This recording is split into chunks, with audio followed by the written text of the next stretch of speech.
parle souvent de faire le tri dans ses placards pour se sentir mieux. Mais que se passe-t-il quand notre maison est épurée, mais que notre emploi du temps, lui, déborde ? Pendant longtemps, j'ai cru que dire oui à toutes les invitations, toutes les sollicitations et tous les projets faisait de moi une bonne personne. En réalité, j'étais juste en train de vider mes réserves d'énergie pour satisfaire les attentes des autres. J'ai compris que le minimalisme ne s'applique pas qu'aux objets, il doit s'appliquer à notre temps.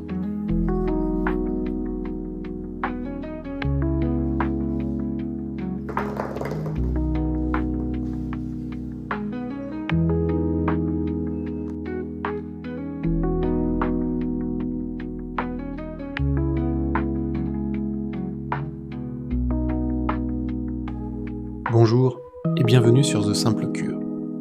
Aujourd'hui, on ne va pas parler de ce qu'il faut jeter ou arrêter d'acheter.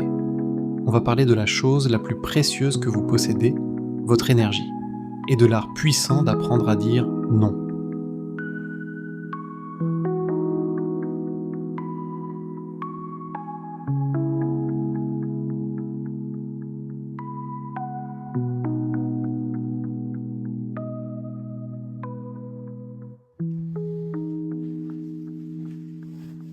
Nous vivons dans la culture du FOMO, la fameuse peur de rater quelque chose.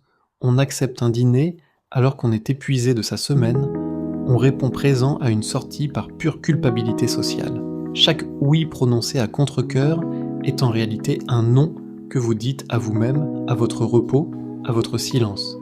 Cette disponibilité permanente maintient notre système nerveux en état d'alerte. On finit par être physiquement présent avec les autres, mais mentalement absent parce qu'on rêve secrètement d'être sous sa couette.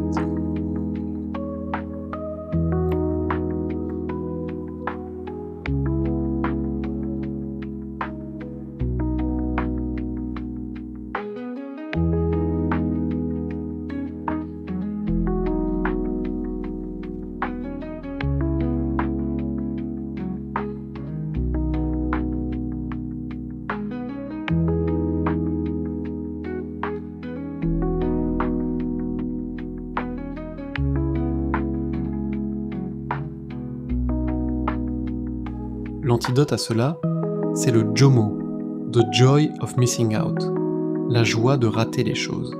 C'est l'art de romantiser une soirée où vous n'avez absolument rien de prévu.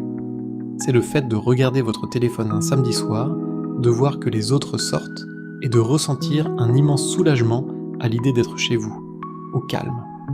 Rater un événement n'est pas un échec social, c'est un acte de préservation. C'est créer volontairement de l'espace dans sa vie pour simplement exister sans avoir à être productif ou divertissant pour les autres.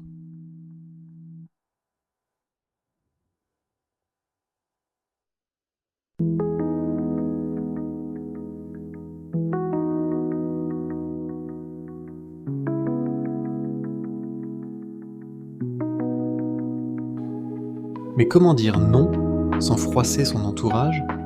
Le secret, c'est de comprendre qu'un non n'a pas besoin d'être justifié par une excuse compliquée. Il suffit d'être honnête et doux.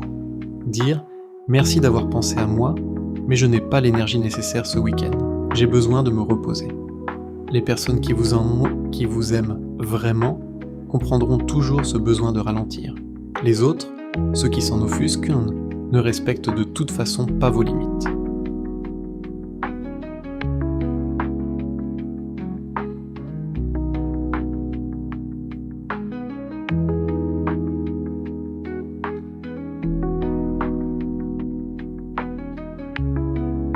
Protéger votre énergie n'est pas de l'égoïsme.